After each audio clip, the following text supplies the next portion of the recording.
যদি হেদায়েত পাইতো, কোনো সন্তান মা বাবার সামনে চোখ বড় করতে পারে না। চোখ বড় করা বোঝেন? ওয়াসাইনাল ইনসানা বিওয়ালিদাইহি ইহসানা, আল্লাহর চিৎকার, কোরআনের চিৎকার। মা বাবার সাথে সদয় ব্যবহার করো। ওয়াকফিদ লাহুমা জানাহা যুল্লি মিনার রাহমা ওয়া কুল লাহুমা কাওলান কারীমা।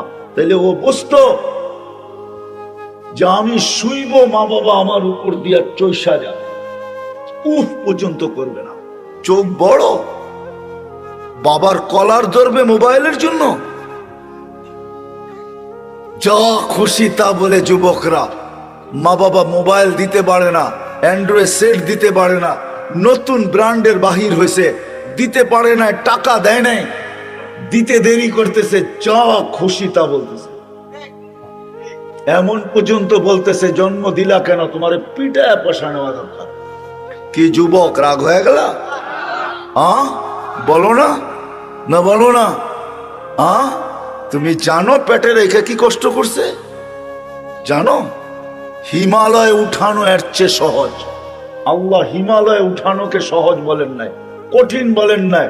আল্লাহ বলছে ওয়াহনুন আলা ওয়াহনিন। কোরআন হুজুরদেরকে তর্জমা জিজ্ঞাসা করো, ওয়াহনুন আলা ওয়াহনিন। তোর মা তোকে পেটে নিয়া কষ্টের স্তূপ জমায় দিছে, কষ্ট, কষ্টের পাহাড়ের উপরে পাহাড় রাখছে। বাবা সারা দিন পরিশ্রম করে নিজের ইজ্জতকে, আমিত্বকে, নিজের ব্যক্তিত্বকে জমিনের সাথে মিশায়া দিয়া, হায় ঢাকা শহর কেন, এই গ্রামের বাইকালো মাঝে মাঝে থাপ্পড় খায়া বাড়িতে ফিরে। গালি তো ডেলি খায়, ঠিক না? না খায় না? কি যুবক, তোমরা গালি দাও না? সুযোগ পাইলে তো থাপ্পড়ও বসায় দাও, ঠিক না? না দাও না? ও থাপ্পড় কার জন্য খাইছে? ওর জন্য? কার জন্য? বিবি বাল বাচ্চার জন্য।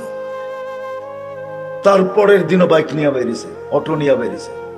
যদি ওরা জিজ্ঞে, কালকে তো দেখলাম থাপ্পড় খাইতে, চোখের পানি ছেড়া দিয়া বলবে বিবি বাল বাচ্চা আছে। এদের দিকে তাকায় বাহির হয়েছে। তুমি জানো না বাবা কত কষ্ট করে তোমাকে মানুষ করছে, বড় করছে। আজকে বাপের সামনে চোখ বড়। হায় হায়, আমার সমাজকে যে কেমনে বুঝাইলে বুঝবে আমি জানি না। আমি বাসাও পাই না, ডেলি দোয়া করি আল্লাহর কাছে যে আল্লাহ কিছু এরকম শিখান, কিছু এরকম দেন যে জাতির বুক ফাইলা ঢুকাইতে পারে। কিছু মানুষ তৈরি হয়, কিছু তোমাকে চিনে, তোমার রসুলকে চিনে, কিছু প্রস্তুতি নিতে পারে। জমিনটা যেরকম বরকতময় আছে এরকম বরকতময় থাকে। তুমি যেরকম আমাদের উপরে খুশি, এরকম খুশিই থাকো, নারাজ না হও। কসম খোদার দোয়া করি, চাই আল্লাহর কাছে আমাদের সবচেয়ে বেশি আমরা গন্তব্যের প্রস্তুতি হবে হেদায়েত পাইলে। হেদায়েত কারা পাইছে? তো আল্লাহ মডেল দাঁড়া করায় দিছেন, মডেল দাঁড় করায় দিছেন। মিনান নবিয়্যিন, নবীরা তো নাই, সিদ্দিকিন, এদেরকে তো চিনি না, শুহাদা, এরা কারা তারাও তো জানি না। কিন্তু এক দল তো আছে এখনো, এক দল এখনো আছে, এক দল এখনো আছে, সালিহিন, এক দল এখনো আছে। হক্কানি আলেম ওলামা এই জমানার সবচেয়ে বড় সালেহিন। হক্কানি আল্লাহ ওয়ালারা এই জমানার সবচেয়ে বড় সালেহিন।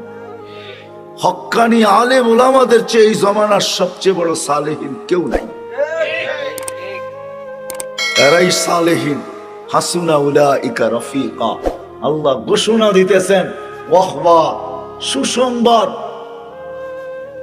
মালা ওদের জন্য যারা এদের সঙ্গী হবে, এদের সঙ্গী। আসেন, কথা আমার শেষ, আর লম্বা করতে চাইতেছি না। আসেন, হক্কানি আলেমদের পিছনে চলি, এদের পিছনে চলো যুবক। একের দিন নির্দেশনা মাইনা চলো। এরা তোমাকে ওইটাই দেখাবে যেটা মুহাম্মদুর রাসূলুল্লাহ সাল্লাল্লাহু আলাইহি ওয়াসাল্লাম দেখায় গেছে। রাসূলুল্লাহর জিন্দেগি দেখাবে তোমাকে, আর কিচ্ছু দেখাবে না।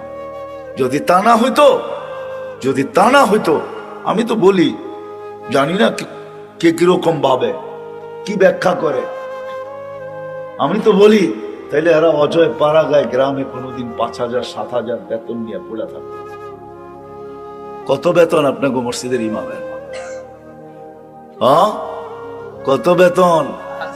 হ্যাঁ হ্যাঁ, অটো চালাইলে কয় টাকা কামানো যায়? হ্যাঁ, কেন ওরা অটো চালায় না? অক্সফোর্ডের ডিগ্রি লাগে, আমেরিকা থেকে ডিগ্রি আনতে হয়, ঢাকা ইউনিভার্সিটিতে মাস্টার্স করতে হয়, ঠিক না? কোন দেশের থেকে লাইসেন্স আনতে হয়? কিচ্ছু লাগে না, কেন চালায় না? কেন গ্রামগঞ্জে পড়ে থাকে? কেন মাদ্রাসা গুলায় পড়ে থাকে? কেন আপনাদের হাতে পায়ে ধরে? কেন আপনাদের ছেলে পেলেকে হাতে পায়ে ধরে পড়ায়? ওপেন দুনিয়া, এখন যা খুশি তা করে পয়সা কামানো যায়। কেন করে না ওরা? সারা রাত্র নামাজ পড়ে নিত, আল্লাহ আল্লাহ করে নিত, দিনের বেলা রুজি কামাইতো, কেন করে না?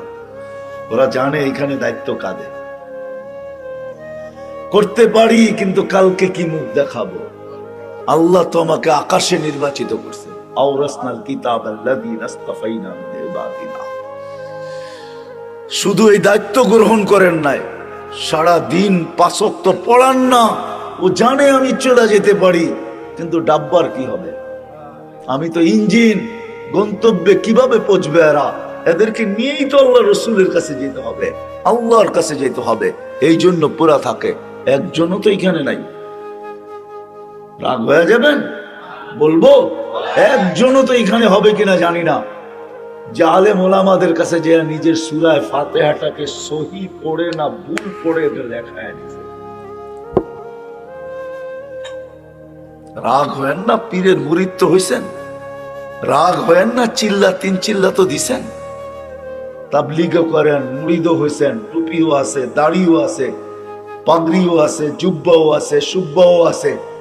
আজ পর্যন্ত কোন হক্কানি আলেমের কাছে যাইয়া বলি নাই আমার সূরা ফাতিহাটা শোনেন আর লেখা দেন নিচে যে আমি সহি পড়ছি। আমার সূরা ইখলাসটা শোনেন। অথচ সূরা ইখলাস দিছিল আল্লাহ মোহাব্বত কইরা। হুজুর বলবে আল্লাহর পরিচয়, মানি আমি আল্লাহর পরিচয়, কিন্তু সূরা ইখলাস দিছিলেন আল্লাহ মোহাব্বত কইরা। মোহাব্বত বুঝেন? যে যাদেরকে কোরআন দিলাম এরা কোরআনের সওয়াব ছাড়া, খতমের সওয়াব ছাড়া আমার কাছে চলে আসবে, এটা হয়তো হয় কি কইরা? এটা সম্ভব তো সম্ভব কি কইরা? সওয়াব ছাড়া আমার কাছে কিভাবে চলে আসবে খতমের সওয়াব ছাড়া? তো আল্লাহ সূরা ইখলাস নাযিল করছেন, বলছে একবার পড়বি 10 পারা, 2 বার পড়বি 20 পারা, 3 বার পড়বি 30 পারা। 3 বার পড়তে দেরি, খতমের সওয়াব তোর আমলনামায় আমি আল্লাহ লিখতে দেরি করব না। তুই যখন আমার কাছে আসবি তো খতমের সওয়াব তোর আমলনামায় ভরপুর থাকবে। ডেলি 1 বার পড়লে 1 খতম, 3 বার পড়লে 1 খতম, 365 দিন 3 বার ডেলি পড়লে 365 দিনে 365 খতম। 40 বছর বাঁচলে 365-কে 40 দিয়ে পূরণ দেন, কত খতম? 50 বছর বাঁচলে কত খতম? 80 বছর বাঁচলে কত খতম? কবরে যাওয়ার পরে তো দেখবে কোরআনের খতম দিয়ে ওরে কোরআনই ডাইকা রাখছে। সমস্ত আযাব সাজাব রে বলবো দূরে সর, আমি কোরআন। হাদিসে আছে, হাদিসে আছে। আমার কথা মেনে নেন, ওলামাদেরকে বলি তালাশ করে নেন। হাদিসে আছে কোরআনের সাথে যার মহব্বত হবে, অগাধ ভালোবাসা হবে, পড়তে পারে না এইভাবে শুধু পড়বে কোরআনকে, কসম খোদার কবরে যাওয়ার পরে কোরআন ওরে ডাইকা নিবে। ফেরেশতা জিজ্ঞাসা করবে তুই কে? চিনিস না? আমি কোরআন, আল্লাহর কালাম। যা জিজ্ঞাসা করবি আমাকে জিজ্ঞাসা কর, কাগজ আমাকে দে, আমি জবাব লেখা দিই। সত্য এটা, কোরআন দিছিলেন এই জন্য আসেন। আমাদের গন্তব্য আছে, আমরা সবাই গন্তব্যের দিকে ধাবমান। প্রস্তুতি নিয়ে যেতে হবে। প্রস্তুতিকে এক শব্দে বুঝাইছেন হেদায়েত। হেদায়েত পাইতে হবে। হেদায়েত পাইলে ওইখানের প্রস্তুতিও হবে, এই দুনিয়াটাও সুন্দর হবে। হেদায়েত যখন পাওয়া যাবে কসম খোদার, তখন কারো জীবনে কোনো চাহিদা থাকবে না। চাহিদা বোঝেন? হ্যাঁ, চাহিদা বোঝেন? চাহিদা থাকবে না, না পাওয়ার বিরুদ্ধে কোনো অভিযোগ থাকবে না। সবার জীবনে দুটা জিনিস আসবে, শুকুর আর সবর। যেমন পাক, যতটুকু পাক, যেমন পাক, কম টাকার বেশি টাকার, কম দামের বেশি দামের, যতটুকু পাবে অতটুকু পায়া বলবে আলহামদুলিল্লাহ। কি বলবে? কি? আর যখন পাবে না তখন কি বলবে? যখন পাবে না তখন সবর করবে। যদি বলে সবর করিস, সবরের ফল মিঠা, তুই জানিস না কেমন মিঠা লাগে। কেমন মিঠা লাগে তুই জানিস না, সবরের ফল মিঠা। সবর করবে, আর দোনোটার দ্বারা আল্লাহ রাজি হবে। শুকুরের বিনিময়ে জান্নাত, সবরের বিনিময়ে জান্নাত। প্রত্যেক করে যদি দুটা জিনিস চলে আসে, আর দুটা জিনিস যদি বাহির হয়ে যায়, চাহিদা যদি বাহির হয়ে যায়, অভিযোগ যদি বাহির হয়ে যায়, যে কোনো অভিযোগ নাই, না পাওয়ার বিরুদ্ধে কোনো অভিযোগ নাই, পাওয়ার জন্য কারো কোনো চাহিদা নাই, পাইলো যখন শুকরিয়া আদায় করলো, যত টাকারই পাইলো, বাপ দিতে পারলো তো আলহামদুলিল্লাহ বললো। কত দামের দিল, কোন ব্র্যান্ডের দিল, কোন কোম্পানির দিল, কেমন দিল, এটা দেখলো না, পাইলো তো আলহামদুলিল্লাহ বললো, না পাইলো তো সবর করলো। দেখেন প্রত্যেকের ঘর জান্নাত হবে, জান্নাত। দুনিয়াও সুখের হবে, সুখ। হায়, আপনারা অজয় পাড়াগায় গ্রামে থাকেন, আপনাদের এখানেও সুখ নাই। আপনারা বলেন আমরা গুলশানে থাকি না, এই জন্য সুখ নাই। গুলশানে যারা থাকে ওদেরও ঘরে সুখ নাই। যদি সুখ থাকতো তাহলে নিজের পিস্তল নিজের মাথায় লাগায় গুলি কেন করত? গুলি কেন করত? নিজের টাকার রশি কিনা গলায় লাগায় কেন চলে যেত? গুলশানেও সুখ নাই, বাড়ি দাঁড়ায় সুখ নাই, দেখতে দেখা যায় সুখী। ওইখানেও যায় দেখেন আগুন জ্বলে। ওইখানেও সুখ নাই, অজয় পাড়াগায়ও সুখ নাই, কোথাও এখন সুখ নাই। কেন? হেদায়েত নাই। আসেন হক্কানি আলেমদের, আল্লাহ ওয়ালাদের পিছে চলি, এদের কথা মতো চলি, প্রস্তুতি হয়ে যাবে। দুনিয়াও সুখী হবে, আখিরাতেরও সুখে হবে। কি রাজি? এই জন্য প্রথমে অতীতের জন্য তওবা করতে হবে। তওবা করতে রাজি?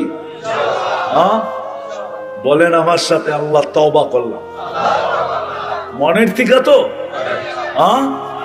নামান নামান বুঝেন, কিন্তু মনের থেকে না হইলে আব্দুল কাদের জিলানী রহমতুল্লাহের কথা সত্য হবে।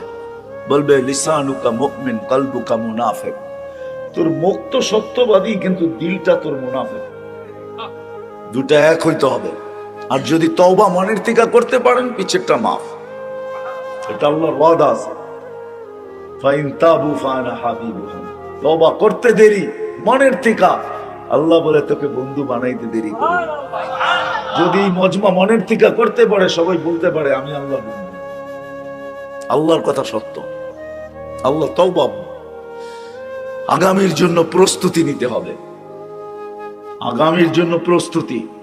আর সবচেয়ে বড় প্রস্তুতি হেদায়েতের সবচেয়ে বড় নিদর্শন। হেদায়েতেরও নিদর্শন আছে, সবচেয়ে বড় নিদর্শন হইল 5 ওয়াক্ত নামাজ। কি 5 ওয়াক্ত মানেন? ওয়াদা করতে পারেন যে আজকের থেকে নামাজ ছাড়বো না? কে কে পারেন দেখি? আল্লাহ কবুল করুন। আপনাদের ওয়াদায় আপনারা পাক্কা হন। ওয়াদায় পাক্কা তো আল্লাহ পাক্কা। আল্লাহ ফল দিবে।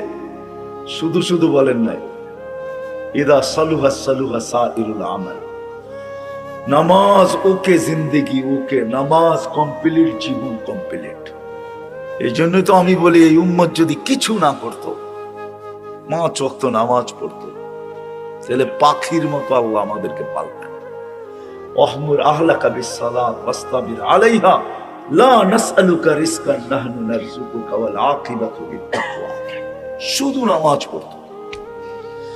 5 ওয়াক্ত নামাজ যদি উম্মত পড়তো, তাহলে বিজয়ের ঝান্ডা সব সময় আমাদের বাড়ির উপরে কুদরতি ভাবে উত্তোলিত থাকতো। সত্য এটাই, যদি 5 ওয়াক্ত নামাজ পড়তো। এই জন্য যুবকদেরকে বলবো, বিশেষ করে আজকের থেকে নামাজ ছাড়বো না। ওয়াদা? পাক্কা তো? আরেকটা কথা বলবো, প্রথম তো বলেই দিছি, হক্কানি আলেমদের পিছে চলেন, এদের সাথে সম্পর্ক জোড়েন, ভালোবাসা রাখেন, এদের কথা মতো চলেন, এদের থেকে জিজ্ঞাসা করে চলেন। সব তো মানতে পারবেন না, এটাও সত্য, কিন্তু সীমারেখা দিয়া গেছেন আল্লাহ রসুল, 100 ভাগের 10 ভাগ মানলেও চলবে। লাউ উমিলা উশরামা উনসিলা বিলানাজা, 100 ভাগের 10 ভাগও যদি মানো তো আল্লাহ নাম্বার দিবে 110 দিবে না, প্রত্যেকটাকে 10 গুণ করে 100 নাম্বার দিবে, 100তে পাশ করাবে। যদি এতটুকু না পারি তো আল্লাহ রসুল আরো নামায়া দিয়া গেছেন, কমায়া দিয়া গেছেন, ছাড় দিছেন, মূল্য ছাড়, হ্রাস দিয়া দিছেন। বলছে এক সময় আসবে, লাউ তামাসসাকা বিসুন্নতি, একটাও যদি মাইনা ওটাতে ঝুলতে ঝুলতে কবর পর্যন্ত পৌঁছতে পারে, 100 শহীদের সওয়াব হবে। এই